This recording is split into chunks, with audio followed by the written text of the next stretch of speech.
Hola a todos, soy Olimpia. Gracias por estar aquí conmigo en este maravilloso lugar llamado la Biblioteca de los Sueños. Y tengo una gran historia que contarles. Esta noche vamos a viajar a través de estepas, desiertos y montañas, siguiendo las huellas de las antiguas caravanas. Además, viajaremos a lo largo del tiempo. Seguro que has oído hablar de la Ruta de la Seda, una ruta comercial que unía China en el oriente con el Mediterráneo en el occidente, que duró siglos. Pero ¿cómo funcionaba exactamente y por qué apareció? ¿Era una sola ruta o había varias? ¿Quién transportó estos bienes preciosos a lo largo de miles de kilómetros? Que se desarrolló durante más de 1500 años de actividad. ¿Cómo cambió el mundo como resultado de esta forma temprana de globalización comercial? Esto es lo que vamos a explorar. Como siempre, no es necesario que veas el video para seguirlo. Si te quedas dormido y deseas reanudar el video más tarde o saltar directamente a una parte particular de la historia, las marcas de tiempo se enumeran en la descripción y están fijadas en el primer comentario también, además de enlaces a diferentes opciones de transmisión, como Spotify, Apple Podcasts y Amazon Music, que tal vez sea más adecuado para ti. Si te es posible, también te pido te suscribas a mi canal y le des al botón me gusta. Esto nos puede ayudar a mantener los comerciales a lo mínimo. Si lo deseas, puedes cerrar los ojos y olvidarte de cualquier preocupación mientras nos embarcamos en esta aventura juntos. Pero antes de comenzar, asume una posición cómoda. Tal vez te puedas mover un poco para calmarte y acomodarte. Toma una respiración larga y relajante y cuando exhales, libera esa tensión en tus hombros, tu cuello. Siente cómo tu cara se suaviza y tu mandíbula se relaja. Asegúrate de que tus dedos no estén apretados y que tus piernas también estén relajadas. Y permite que el sonido de mi voz te guíe a través de este viaje. Y ahora empecemos. La Ruta de la Seda es una invitación a preguntarnos sobre los orígenes del comercio a larga distancia en la historia de la humanidad. Curiosamente, mucho antes del establecimiento de la Ruta de la Seda, los historiadores habían reflexionado sobre el inicio de esta ruta específica, o más exactamente, de esta red. Exploraremos por qué. La creación de esta red se atribuye generalmente al siglo II a.C., hace unos 2100 años. Fue el resultado de la expansión de la dinastía imperial Han en China hacia Asia Central, pacificando regiones que antes se consideraban demasiado peligrosas para cruzarlas. Este movimiento posicionó al Imperio Han junto a otro gran imperio de la época, el Imperio Parto. El Imperio Parto, con su corazón en Persia, se extendía desde Turquía hasta Afganistán. Estas dos grandes entidades funcionaban como enlace entre el este de Asia y el mar Mediterráneo. Ambos imperios estaban mutuamente interesados en el comercio, comprando y vendiendo los bienes que necesitaban. En consecuencia, fue este interés compartido el que inició el inicio de la ruta comercial tan extensa. Sin embargo, los intercambios entre Asia, Oriente Medio, Europa y África existían mucho antes de esto. Este hecho se demuestra, por ejemplo, con el descubrimiento de restos que probablemente son seda china en el antiguo Egipto, que se remontan al siglo XI a.C., un milenio antes de la apertura de la ruta de la seda.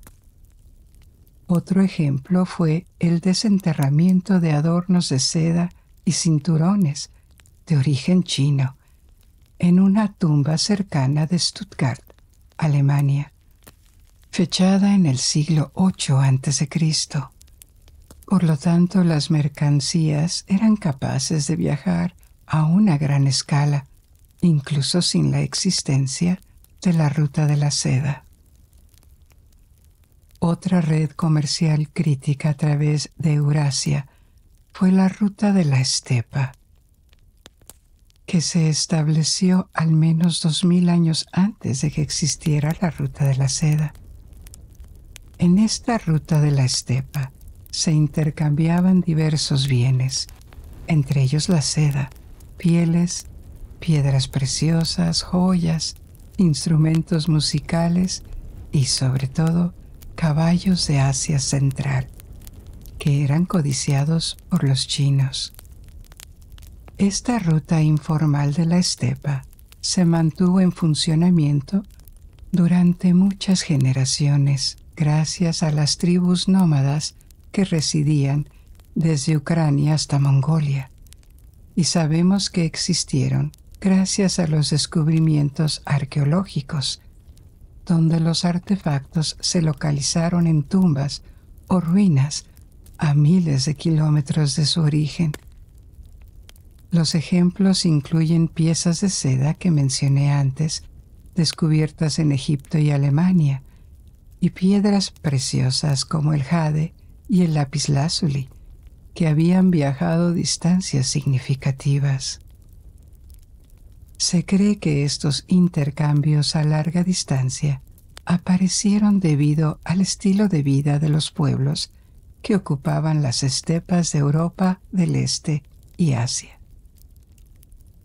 A pesar de que estaban en contacto con asentamientos fijos y habían desarrollado su propio oficio y un cierto nivel de avance técnico, mantuvieron su estilo de vida nómada.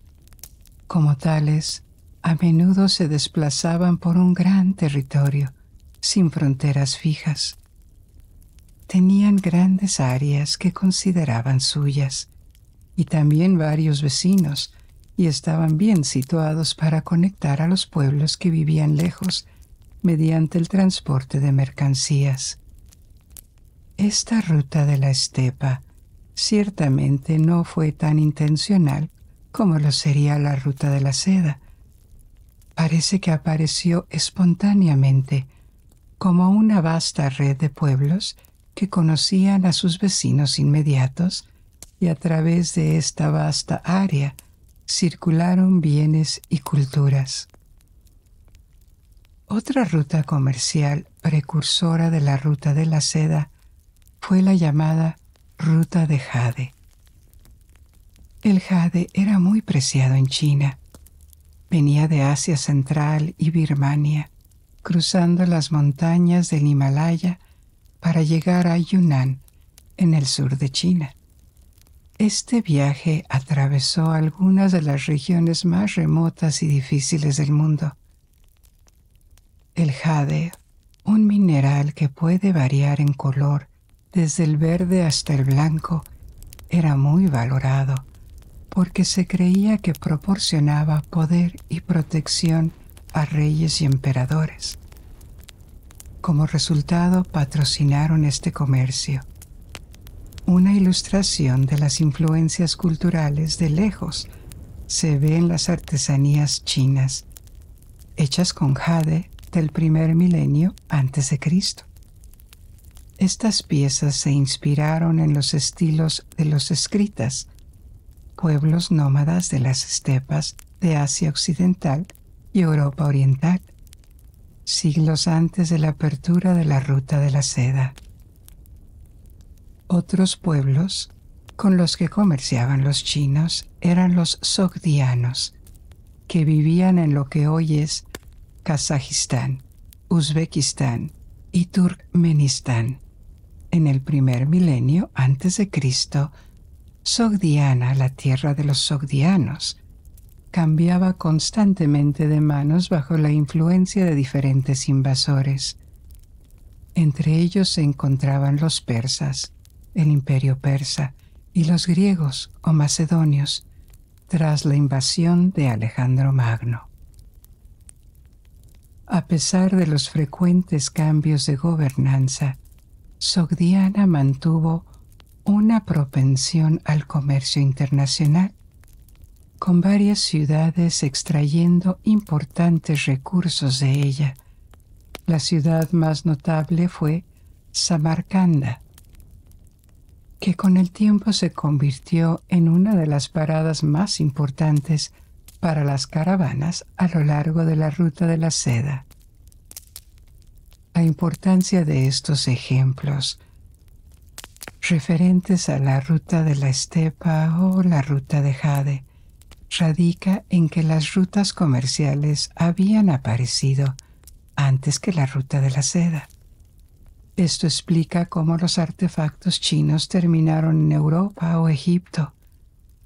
Lo más probable es que los artefactos llegaran ahí en cantidades muy pequeñas y casi accidentalmente, después de haber cambiado de manos varias veces, en lugar de a través de una ruta comercial, con la intención explícita de exportarlos desde China al otro lado del mundo antiguo.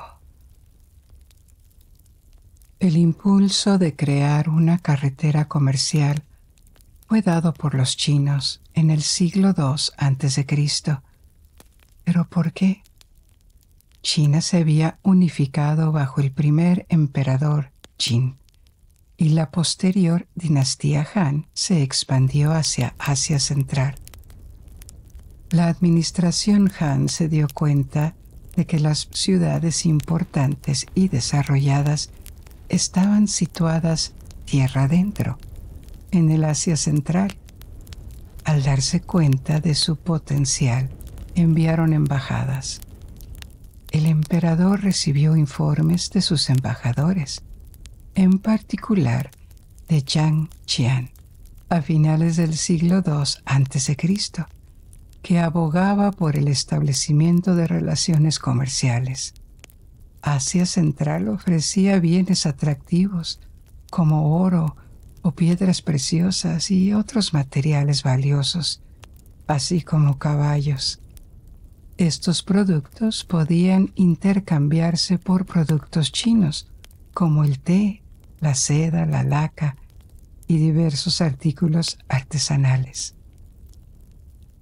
El embajador Zhang Qian también informó sobre los países vecinos más al oeste y al sur, como Persia, que estaba controlada por los partos, y otras naciones como India y Mesopotamia. Un detalle que intrigaba particularmente a China era el hecho de que Asia Central criaba caballos altos y poderosos, superiores en combates a los de China. Como los chinos se enfrentaban con frecuencia a escaramuzas con tribus nómadas a lo largo de sus fronteras septentrionales y occidentales, pueblos que dependían en gran medida de los caballos, los chinos consideraban que estos caballos eran extremadamente valiosos. Así, con la bendición del emperador, se estableció la creación y supervisión de una ruta comercial que se extendía por miles de kilómetros desde China hasta Asia Central. Esta política se mantuvo sistemáticamente durante décadas. Los comerciantes de Asia Central se dieron cuenta de que la demanda de estos productos chinos probablemente se extendía aún más hacia el oeste, hacia Oriente Medio, creyendo que existían clientes potenciales en estas regiones, transportaron estos bienes deseados por tierra, extendiendo continuamente lo que ahora se conoce como la Ruta de la Seda. También durante el siglo I a.C., se abrió una ruta alternativa a la India por mar.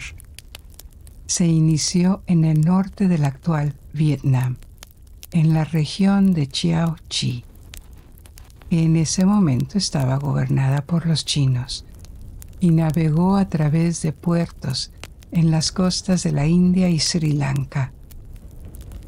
Esta ruta se extendía hasta Oriente Medio, culminando en el Mar Rojo. Los barcos en esta ruta marítima o las caravanas en la ruta terrestre no recorrían toda la distancia desde China hasta el mundo occidental. Desde el principio, el comercio a lo largo de esta extensa ruta fue facilitada por intermediarios. Los comerciantes indios compraban los productos en la India y los transportaban hacia el oeste para revenderlos con una ganancia. Prácticas similares fueron adoptadas por los pueblos de las estepas y los desiertos de Asia Central en la ruta terrestre. Por lo tanto, los primeros comerciantes de la Ruta de la Seda nunca viajaron al extremo opuesto. Llevaban las mercancías a puertos y puestos comerciales o mercados, donde las mercancías cambiaban de manos, a veces varias veces, y continuaban hasta que llegaban a su destino final meses después. Esta es la razón por la que muchos historiadores consideran que el término Ruta de la Seda es un poco engañoso. De hecho, había varias rutas y formaban una red con caminos alternativos, ni un solo camino terrestre. La ruta terrestre a través de Eurasia fue significativa, pero se cree que la más importante en términos del volumen de bienes comercializados a lo largo de los siglos fue la ruta marítima. Esta ruta cruzaba el Océano Índico y los productos que transitaban no eran solo de chinos o del Mediterráneo. También había especies del sudeste asiático y oro y marfil de África, así como textiles y gemas de la India. En el siglo I a.C., mientras la dinastía Han gobernaba una China unificada en el oriente, la potencia dominante en el occidente era la República Romana, que pronto se convertiría en el Imperio Romano. A medida que los chinos se expandían hacia el oeste, los romanos se expandían hacia el este, llegando hasta Siria, Palestina y Egipto. Entre estos dos bloques, Roma y China, había varios reinos y estados. De estos, el más importante fue el Imperio Parta persa, que se convertiría en un archienemigo de los romanos. Pero a pesar de la distancia, los romanos y los chinos sabían de la existencia de uno y del otro. Los hallazgos arqueológicos en ambos lados atestiguan un comercio indirecto entre los dos. En China se han encontrado cristalería y platería romana en tumbas. Además, se han descubierto muchas monedas y medallones romanos desde el siglo I después de Cristo en adelante. A veces las monedas no son el mejor indicador, ya que podrían haber llegado a China varios siglos después de haber sido acuñadas. Sin embargo, hay suficientes sitios y artefactos para confirmar que llegaron a China 2000 años antes. Curiosamente, se encontraron restos romanos en Jiaoqi, una región histórica de Vietnam del Norte, que fue la única parada de la ruta marítima en el lado chino. Sin embargo, este comercio era indirecto. El nivel real de conciencia mutua, es decir, cuánto sabía cada parte sobre la otra, sigue siendo un tema de especulación e investigación. Podría haber habido embajadas chinas en Roma, pero es difícil determinarlo de manera concluyente a partir de los archivos romanos. Esto se debe a que los romanos se referían colectivamente como seres a los enviados del este de su imperio, más allá del imperio parto. No distinguían claramente entre indios, chinos u otros pueblos asiáticos en sus crónicas y literatura. Aparte de las embajadas oficiales, en los escritos romanos se mencionaban múltiples encuentros con mercaderes de Cérica, esta tierra indefinida de los seres. Sin embargo, no hay certeza de que estos comerciantes fueran realmente chinos. En el lado chino, el conocimiento de los romanos no parecía ser mucho más extenso. Tenían un nombre para el imperio romano, Daqin. Los embajadores chinos en el imperio parto, con quienes tenían relaciones diplomáticas regulares, escribieron informes que incluían testimonios de segunda mano sobre Roma en el siglo I después de Cristo. En algunos textos, los historiadores chinos del pasado aluden a las embajadas romanas en China durante el siglo II. Sin embargo, esta afirmación es dudosa, ya que estas crónicas fueron escritas más tarde, y tales embajadas están ausentes de la historiografía romana. Entonces, lo que podemos concluir de esto es que los chinos y los romanos, los dos imperios más formidables del mundo en los primeros siglos de nuestra era, estaban conscientes de la existencia del otro. Sabían que algunos de estos productos que recibían provenían del otro imperio, incluida la cristalería romana en China y la seda china en Roma, pero solo tenían una vaga idea sobre la ubicación exacta y las fronteras del otro imperio, debido a la distancia significativa. Además, no hay señales de contactos diplomáticos continuos, pero los registros de ambas partes ilustran cómo este comercio a larga distancia trajo prosperidad. En China, la seda era un producto de lujo, al que solo podían acceder las clases más altas y ricas de la sociedad, empezando por la corte imperial. Su venta en el extranjero a un precio muy alto se convirtió en una actividad lucrativa, especialmente para el Estado que controlaba estrictamente la producción. Para los romanos, el acceso a estos bienes orientales comenzó a mayor escala después de la conquista de Egipto y Siria, particularmente Egipto, que tenía conexiones comerciales con la India. En la época de Augusto, a principios del siglo I después de Cristo, había hasta 120 barcos que zarpaban cada año desde el Egipto romano hasta la India. Viajaban a lo largo de la costa porque la navegación oceánica era muy limitada y peligrosa en ese momento. A partir del siglo I, se desarrolló en Roma una locura por la seda.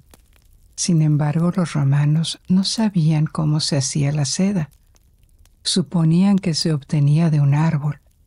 En consecuencia, estaban muy lejos de ser capaces de producir seda por sí mismos. Más tarde se enteraron de que la fibra provenía de orugas específicas, pero no sabían cómo replicar el proceso de producción. Como resultado, todo su suministro de seda tenía que ser importado. Gran parte de esta seda llegaba por tierra. Como vimos antes, no era vendida directamente por los comerciantes chinos. Fue suministrada por los partos, que la habían comprado en Asia Central. Al menos se proporcionaba cuando las guerras intermitentes con los romanos lo permitían. A veces las guerras podían cortar el suministro terrestre, lo que solo hacía que la seda fuera más difícil de encontrar y por lo tanto más deseable y cara. Junto a ella llegaron las especies y los perfumes, que también se convirtieron en artículos de lujo muy codiciados por los romanos adinerados. Roma también tenía productos para exportar, como platería y artículos de vidrio. Sin embargo, su valor estaba lejos de igualar realmente a las importaciones de Asia. Al principio, este desequilibrio comercial se convirtió en una fuente de preocupación para las autoridades, ya que la diferencia debía pagarse en oro. Esto creó una salida de oro hacia Asia. En reacción, las autoridades intentaron limitar las importaciones de seda. El Senado romano emitió varios edictos para condenar el uso de la seda por motivos económicos y morales. Las ropas de seda eran calificadas de decadentes e inmorales porque eran muy delgadas, mucho más delgadas y ligeras que las telas romanas tradicionales. La verdadera preocupación, sin embargo, era este flujo de oro, y ni las condenas morales ni las económicas lograron detener el apetito por la seda. Los chinos y los romanos no fueron los únicos beneficiados.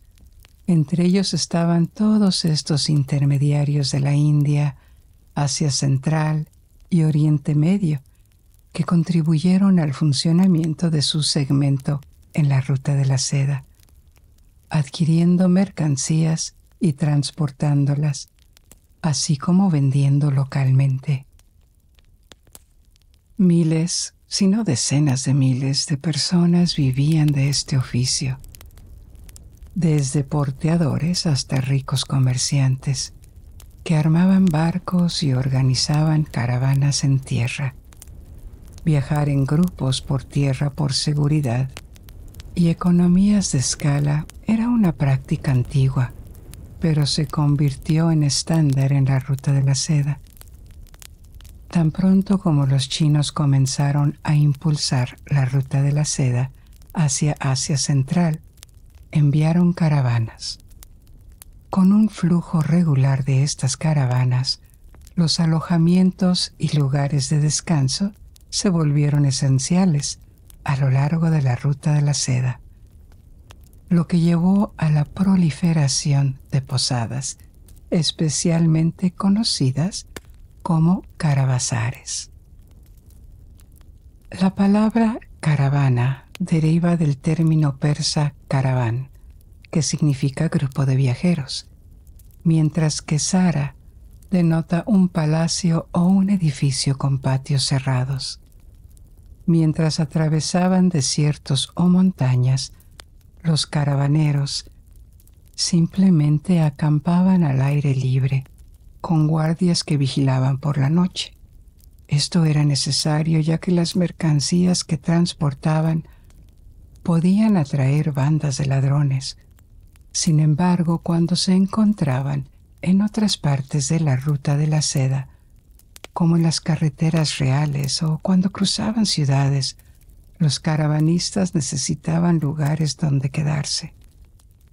Estos lugares de refugio eran los caravasares, que a menudo se encontraban a lo largo de los caminos en el campo o en las afueras de las ciudades. Los caravasares estaban cerrados para ofrecer protección, además de proporcionar acceso a agua, comida, espacio para los animales como caballos o camellos y dormitorios para los hombres. Estos establecimientos no se originaron con la ruta de la seda, ya estaban presentes en la India y en el Imperio Persa, pero se volvieron cada vez más comunes y aparecieron en nuevas regiones con el aumento de las caravanas. Durante el período islámico, que comenzó varios siglos después de la apertura de la ruta de la seda, los carabazares se convirtieron en un tipo de estructura predominante desde el oeste de China hasta el norte de África. Los carabazares urbanos evolucionaron hasta convertirse en algo más que posadas. A menudo situadas cerca de bazares, el mercado principal, se convirtieron en el centro de llegada y salida de mercancías, proporcionando actividades económicas que incluían la oferta de bienes para comprar o vender, oportunidades de trabajo, y se convirtieron en parte integral de la vida cotidiana de una ciudad. Los centros históricos de muchas ciudades antiguas de todo el mundo musulmán todavía reflejan su pasado, desde Fez hasta Marruecos, hasta Estambul en Turquía o El Cairo en Egipto. Por lo general, el Carabazar era un edificio con una pared exterior cuadrada o rectangular y una sola entrada, un ojo de buey, lo suficientemente ancho como para dejar entrar a bestias grandes y muy cargadas como camellos. El edificio se organizaba en torno a un patio que se abría al cielo. Alrededor del patio había establos de animales, habitaciones y cámaras diseñadas para acomodar a personas, animales y mercancías. A veces los carabazares más elaborados proporcionaban hammams o baños públicos. También tenían tiendas donde los viajeros podían adquirir el equipo necesario. Las estructuras de carabazares durante la época medieval a veces añadían más pisos para proporcionar apartamentos de alquiler a los habitantes de bajos ingresos. Desde el siglo I a.C. hasta el siglo III después de Cristo, ambos extremos de la ruta de la seda experimentaron un largo periodo de relativa prosperidad y estabilidad. El comercio floreció. Sin embargo, a medida que se desarrollaba la historia, los dos poderosos imperios del Oriente y Occidente se enfrentaron a desafíos. En China, la dinastía Han, que había gobernado y unificado el territorio durante la mayor parte de 4 siglos, finalmente colapsó, iniciando un periodo de fragmentación en diferentes estados. Este periodo en el siglo III se conoce como el periodo de los 3 reinos. Mirando hacia atrás, el periodo Han a menudo se considera una edad de oro para China. A pesar de sus conflictos internos y guerras en las fronteras y cambios de poder de la rama de la dinastía Han a otra a principios del siglo I después de Cristo, fue un periodo prolongado de relativa estabilidad, cuando la cultura china clásica pudo florecer.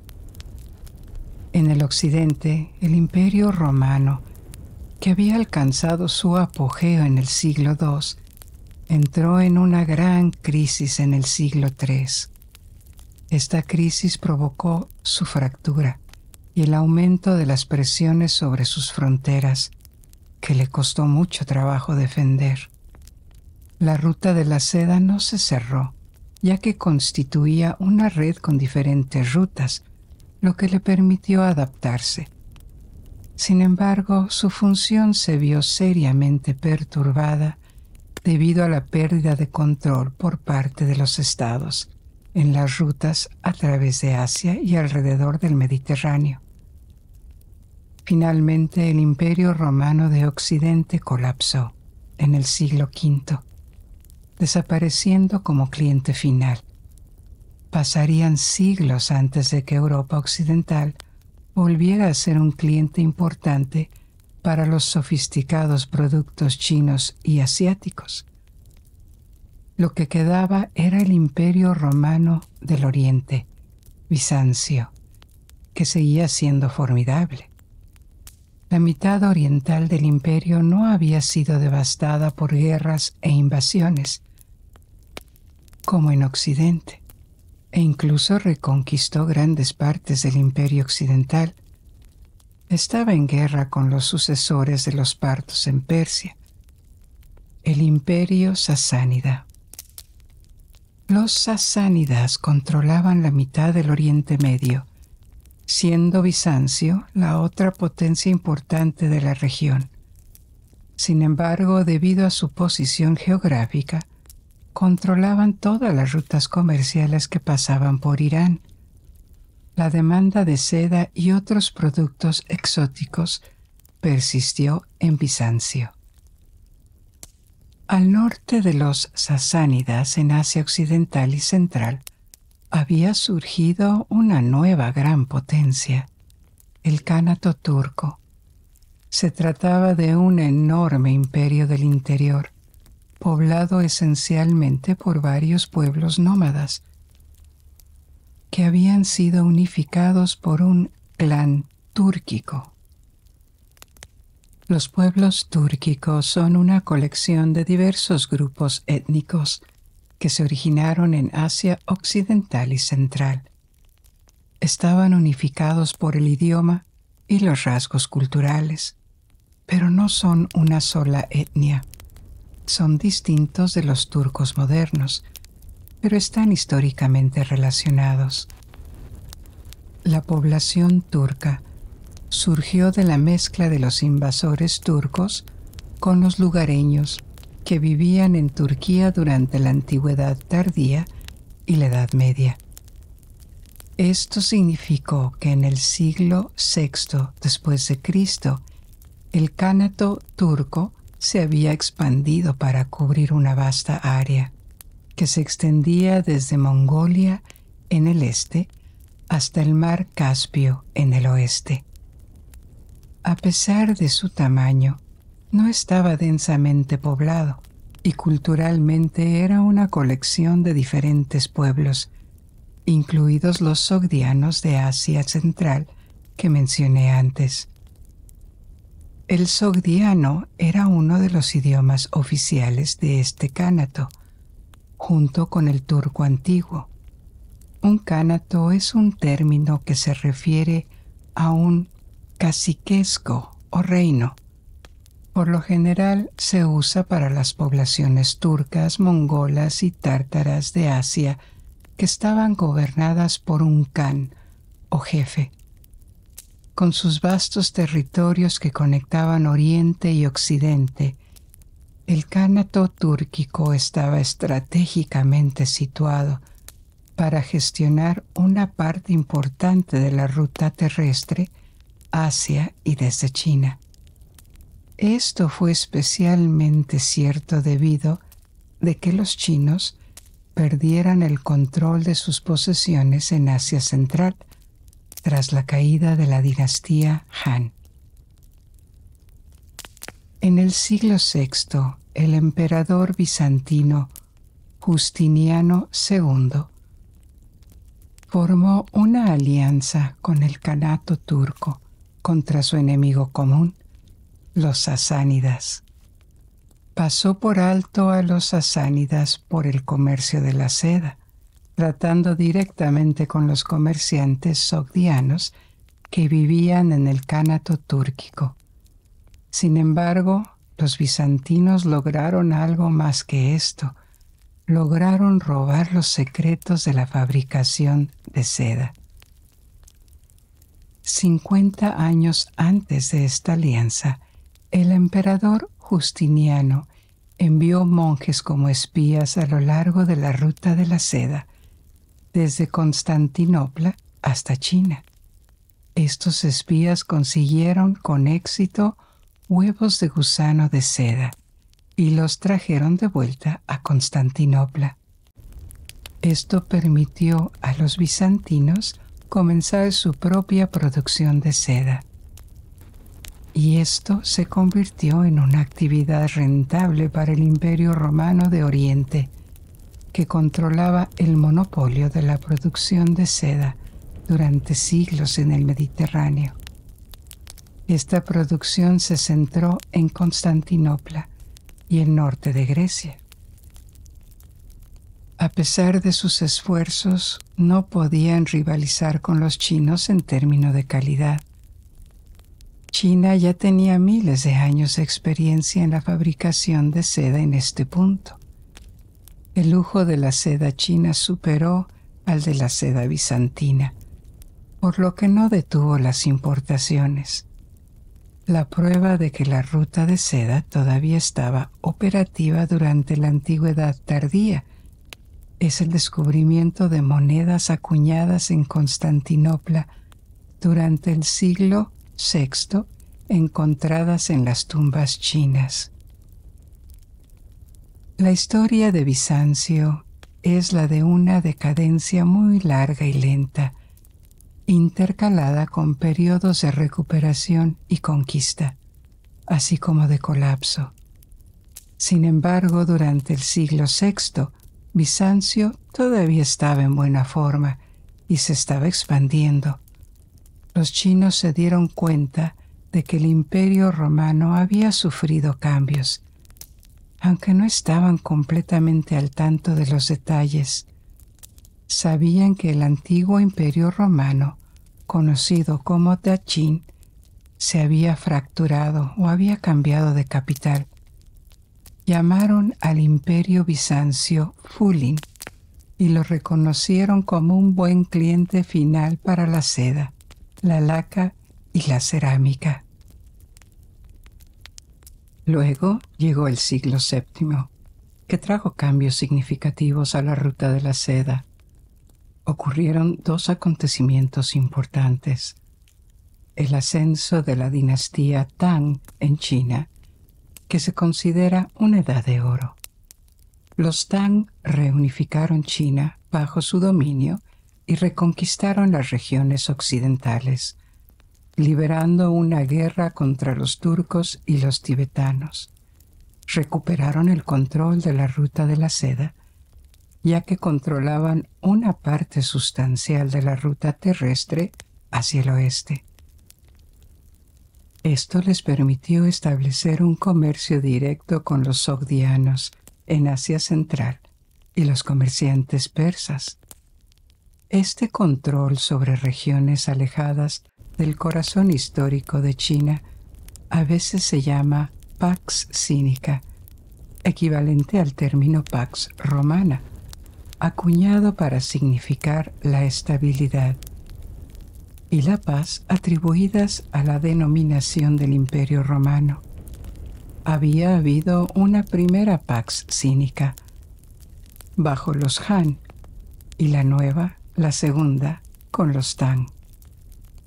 En comparación con periodos anteriores, la dinastía Tang fue más bien orientada hacia el exterior.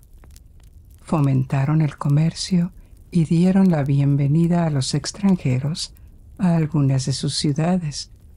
Además, extendieron su influencia marítima.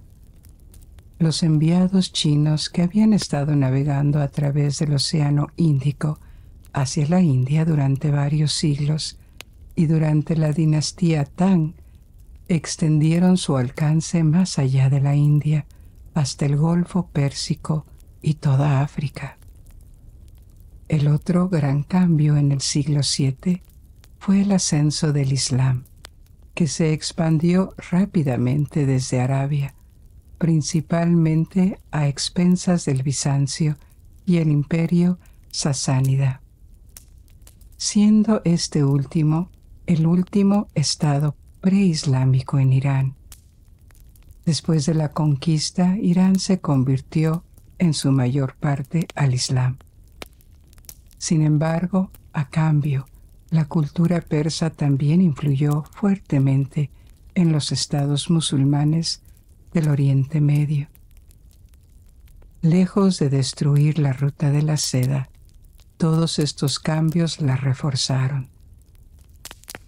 Después de la destrucción dejada por la conquista, el califato islámico fue reconstruido y se convirtió en un importante socio comercial con Asia Central y China.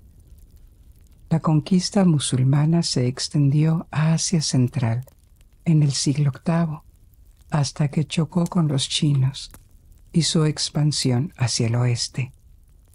En el año 751 tuvo lugar una gran batalla, la batalla de Talas, entre el califato abasí y sus aliados del imperio tibetano y un ejército de la dinastía Tang. El bando musulmán ganó la batalla, pero después de eso, el comercio se reanudó porque era ventajoso para ambos bandos. Aunque se discute la consecuencia de este enfrentamiento militar, podría haber sido una mayor difusión de tecnología y las técnicas chinas hacia Occidente. Los abasíes tomaron cientos de prisioneros de guerra que fueron llevados al territorio abasí y habrían vivido ahí utilizando los oficios que conocían, incluido el tejido de seda y la fabricación de papel. Esto habría permitido la transferencia de tecnología. La fabricación de papel estaba muy extendida en China, mientras que en Oriente Medio y el mundo mediterráneo, las formas más comunes de soportar papel para la escritura era el papiro, con el pergamino como alternativa de alta gama. El pergamino es piel de animal. A finales del siglo VIII, la fabricación de papel se extendió por todo el mundo islámico.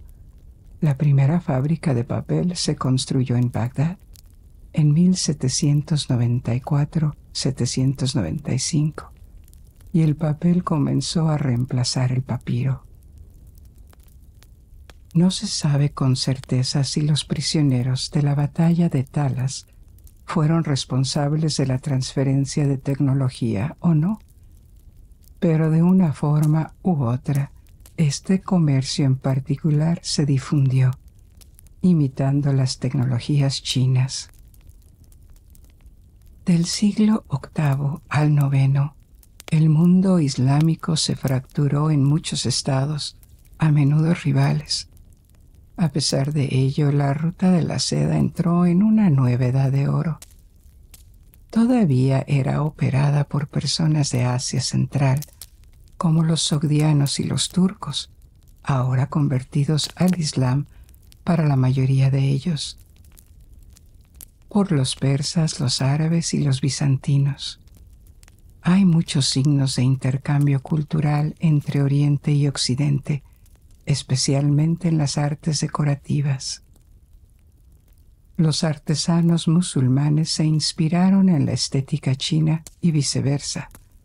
Algunas cerámicas chinas, por ejemplo, emulaban el tipo de patrones geométricos y florales del arte islámico. Bizancio se había reducido a Anatolia, es decir, a la actual Turquía, y al sur de los Balcanes, pero también era un importante contribuyente a la ruta de la seda, como importador de artesanía china y exportador de vidrio y esmaltes. La ruta marítima en el Océano Índico estaba floreciendo debido al comercio de especias. Al mismo tiempo, el Occidente, Europa, comenzaba a resurgir en el mapa comercial. Después de la caída del Imperio Romano de Occidente, Europa Occidental, que alguna vez fue un participante activo en la ruta de la seda, se extendía hasta Roma. Se involucró significativamente menos, a partir del siglo V. El camino culminó en el Levante y Constantinopla, con muy pocos productos exóticos que llegaban a Europa Occidental. Sin embargo, los reinos de Europa Occidental, emergiendo de la Edad Media, reavivaron su interés por las especias y los productos de lujo. Este resurgimiento creó fortunas para ciudades italianas, como Venecia y Génova, y reforzó económicamente Bizancio, la puerta de entrada natural a Oriente para los europeos. Las mercancías que llegaban a Constantinopla u otros pueblos del Bizancio eran llevadas a Italia por comerciantes italianos y desde ahí eran reexportadas a Europa Occidental. Este comercio no solo estaba plagado de riesgos, como las interrupciones de las guerras y las amenazas de la piratería, sino que también era extremadamente lucrativo. Transformó las economías y las sociedades de forma muy parecida a como lo habían hecho con los pueblos nómadas de Asia Central. Los artesanos chinos y los comerciantes musulmanes en épocas anteriores estimuló la producción de artesanías para la exportación.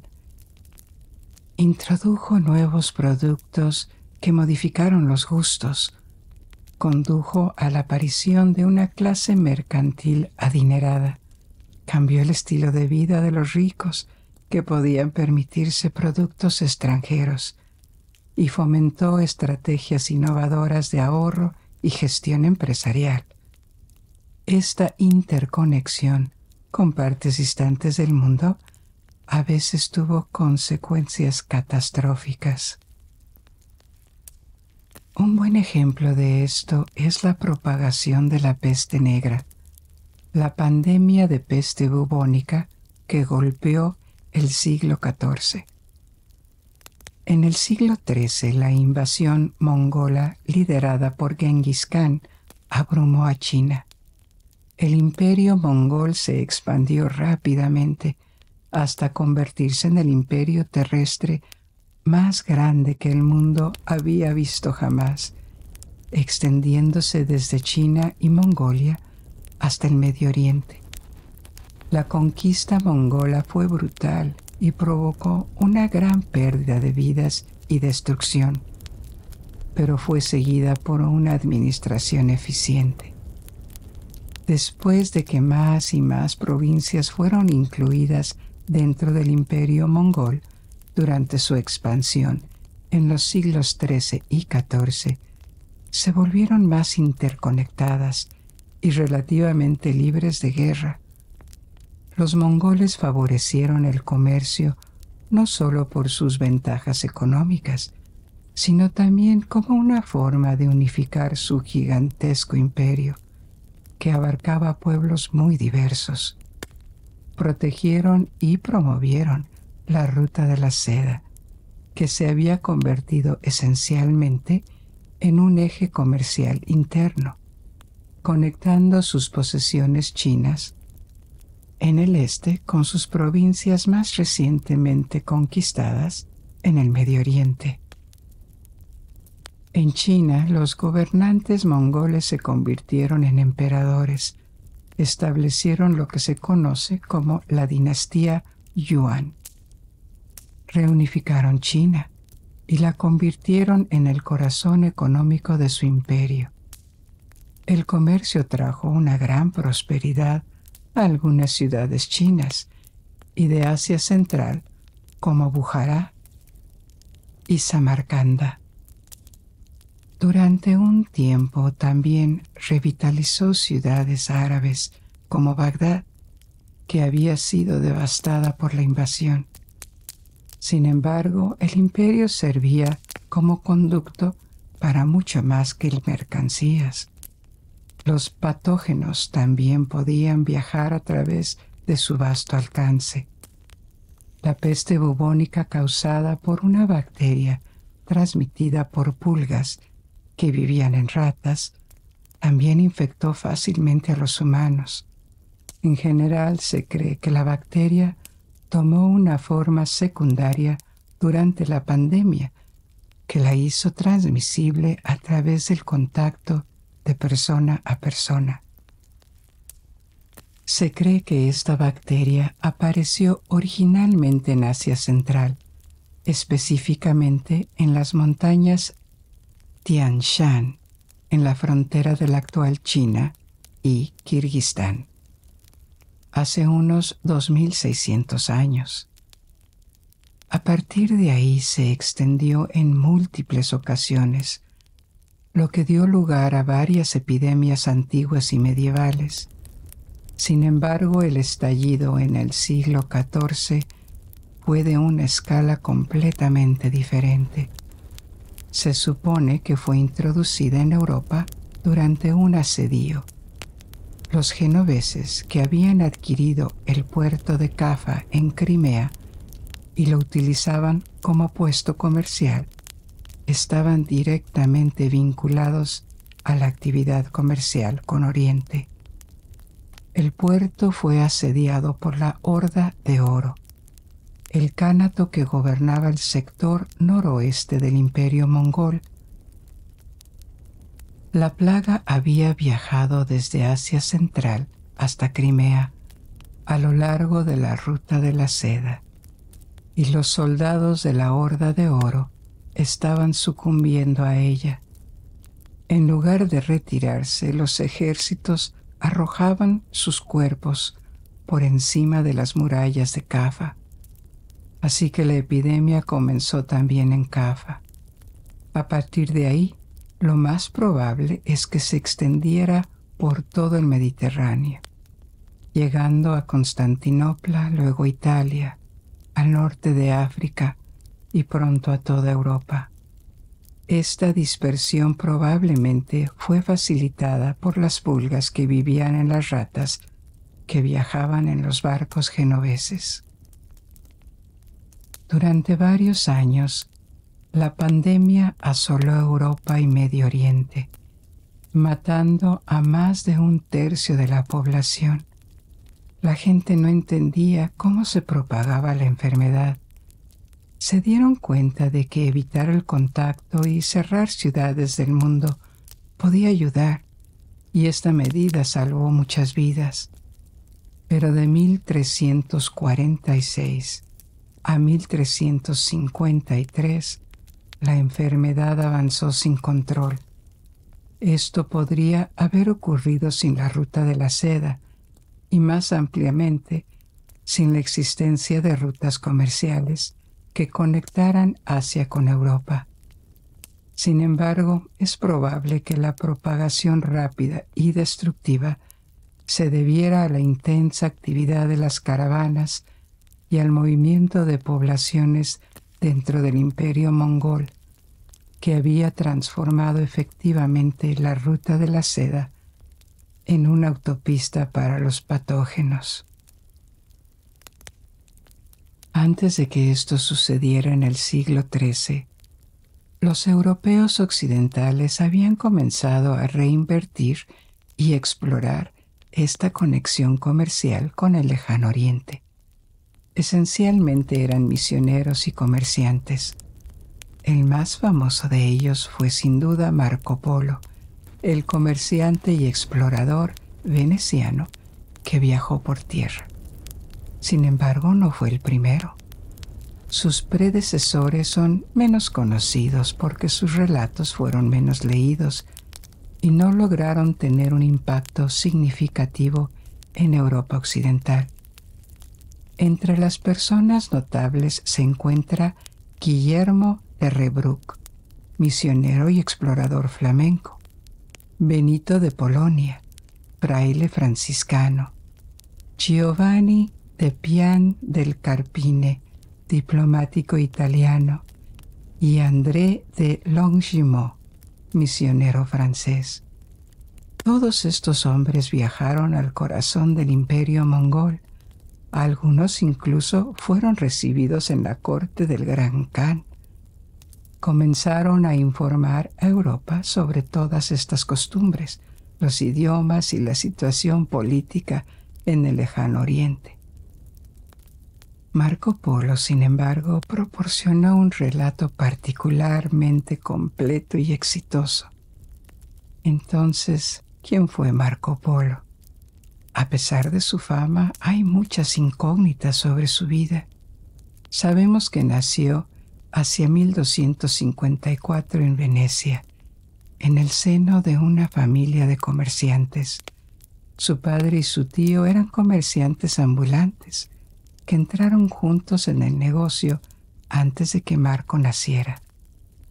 Al igual que otros comerciantes venecianos, establecieron puestos comerciales en diferentes lugares, incluyendo al menos uno en Constantinopla y otro en Crimea.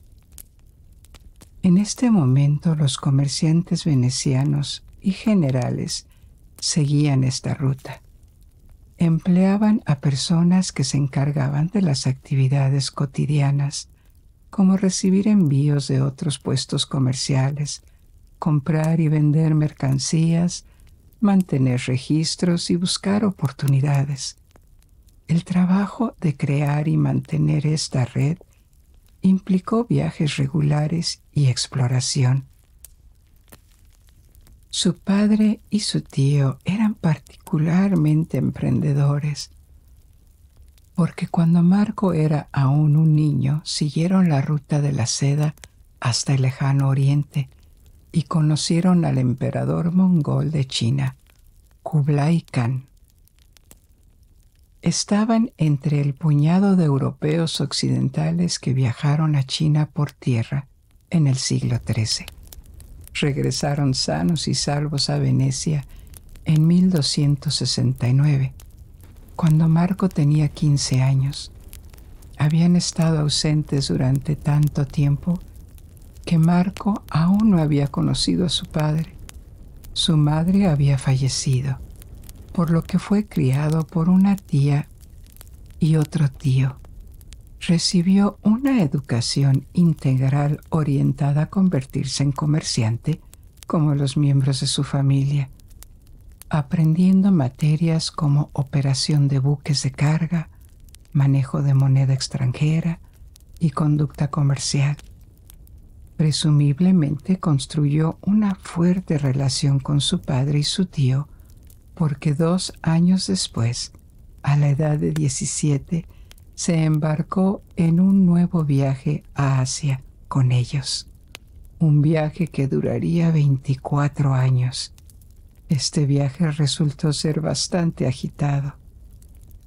Las experiencias de este viaje se publicaron más tarde en un libro llamado Los viajes de Marco Polo. Este libro fue muy leído, más allá de Venecia, que popularizó a Marco Polo. Es por eso que su nombre eclipsó a todos los demás viajeros europeos de la Edad Media a China. Sin embargo, no se debió solo a un libro exitoso. Sus aventuras fueron extraordinarias. Junto con su padre y su tío, viajaron de nuevo a lo largo de la ruta de la seda hasta China, donde fueron recibidos por segunda vez por Kublai Khan. El Khan le tomó cariño a Marco, supuestamente debido a su inteligencia. Lo nombró uno de sus emisarios extranjeros. Como enviado del Gran Khan y emperador de China, Marco Polo fue enviado a muchas misiones diplomáticas. Este papel, que no había sido ocupado por ningún otro europeo, le dio la oportunidad de viajar a través de China y el sudeste asiático a India, Birmania, Sri Lanka y Vietnam. Durante 17 años, Marco permaneció en Asia, sirviendo como enviado especial o como funcionario de alto rango. Alrededor de 1291, cuando Marco tenía 37 años y había pasado más de la mitad de su vida en Asia, fue enviado a Persia para acompañar a una princesa, junto con su anciano padre y su tío, que aún estaban vivos y también se habían quedado con él en China. Llegaron a Persia en 1293, luego a Constantinopla y finalmente regresaron a Venecia después de 24 años. Marco se había instalado en Venecia y finalmente se había convertido en comerciante, pero aún no.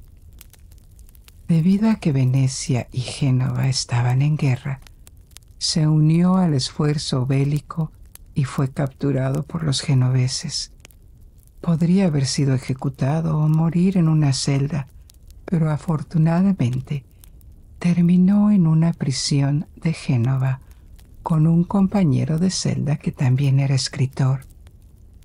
Él le dictaba sus historias y los dos fueron coautores de los viajes de Marco Polo.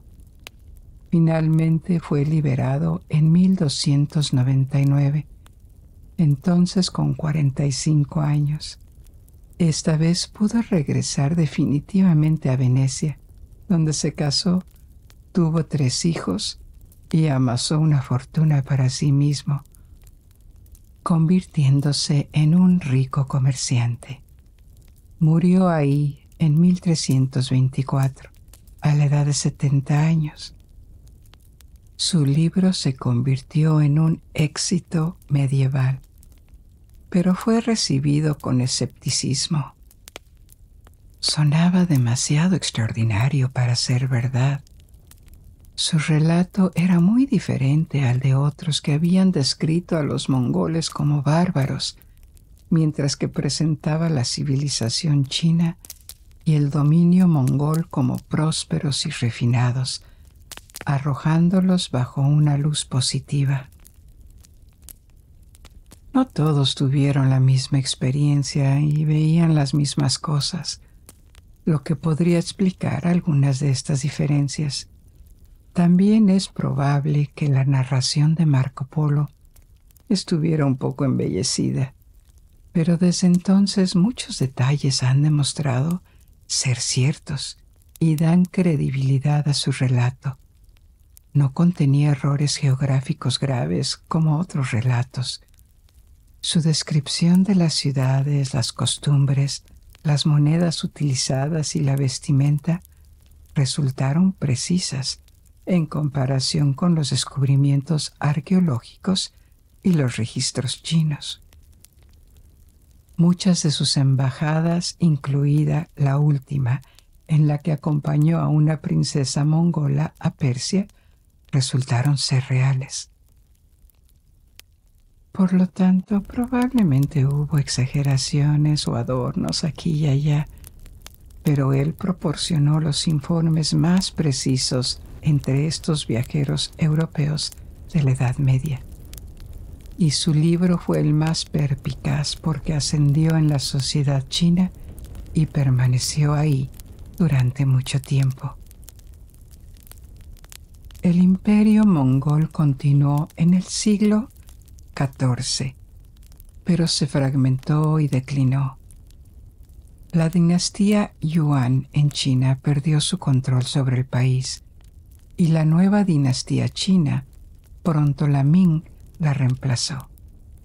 Para la ruta de la seda, este declive de los mongoles fue malo. Había funcionado durante décadas dentro del imperio mongol, en su mayor parte, pero su fragmentación separó a diferentes estados a lo largo de la ruta de la seda y la hizo más difícil y peligrosa.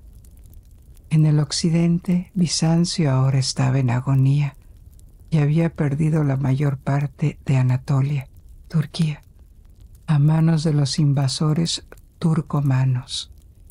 Y la devastación de la peste negra a lo largo de la ruta de la seda había diezmado a los nómadas y las ciudades que vivían en ella. En general, después del colapso del imperio mongol, los grupos nómadas en Asia Central disminuyeron significativamente. En su lugar surgieron estados regionales sedentarios. Así que a finales del siglo XIV y XV, la ruta de la seda declinó con ellos.